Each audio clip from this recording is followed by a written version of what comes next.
Ce qui est difficile, c'est que selon ce que vous avez envie de faire, j'aurai pas les mêmes conseils.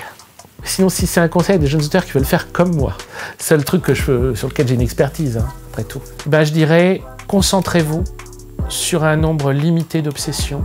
Ayez-en plusieurs, mais prenez du temps avec chacune. Si vous voulez écrire sur le cinéma, vous pouvez écrire sur 300 cinéastes différents, mais ce sera plus intéressant si vous en avez 2 ou 3 ou 5 et que vous les approfondissiez. Et que vous fassiez confiance à leurs œuvres. Faites confiance aux œuvres que vous étudiez. Si vous les aimez, si vous leur laissez le temps, elles vous parleront. Ne jamais forcer une œuvre. Être dans l'amour, la recherche. Par moments, elles peuvent apparaître comme une espèce de crime dont on appelle coupable, mais on peut enquêter. Par moments, elles peuvent apparaître comme un homme ou une femme dont vous êtes amoureux. Par moments, peuvent apparaître comme votre double dans le miroir, votre frère, Entrez en familiarité avec elles, vraiment en familiarité. Écoutez-les et écrivez beaucoup.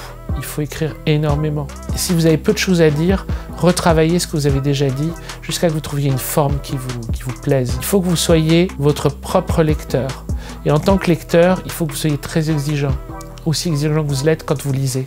Plus exigeant encore. Vous devez écrire des livres qui contiennent tout ce que vous attendez d'un livre. Et ça peut prendre du temps, ça aussi. Et on peut se tromper. Et en fait, on s'en fout de se tromper. Et alors, tout ça, c'est vrai jusqu'au moment où vous êtes vraiment dedans et que vous avez bientôt fini et vous avez du mal à finir.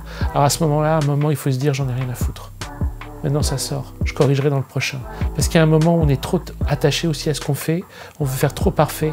Et finalement, c'est là où on commence à le gâcher. Et ça, c'est des moments très différents. Mais alors, pour commencer, faites parfait.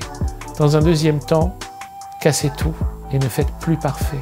Faites juste, c'est-à-dire faites fêler. Cassez suffisamment ce que vous faites pour qu'il y ait de la lumière qui passe, la lumière de la vie. Il faut que ça respire aussi. Ne faites pas des choses trop intériorisées. Faites-les d'abord très intériorisées, dans un deuxième temps, cassez le miroir pour que ce soit très extériorisé. Et le problème, c'est que tout ce que vous ferez aura l'allure d'un paradoxe ou d'une contradiction. C'est la condition de la vie. Donc si vous avez l'impression que c'est impossible à faire parce que ça vous demande d'être à la fois le noir et le blanc, l'envers et l'endroit, le haut et le bas, c'est à la fois ça, et ça circule et ça tourne. C'est quand ça tourbillonne que ça devient vivant et que ça se rapproche de ce que vous pouvez faire. Et à la fin, n'oubliez jamais que ça vaut pour vous. Tout ça, ça doit pouvoir exister même si ça n'a strictement aucun lecteur.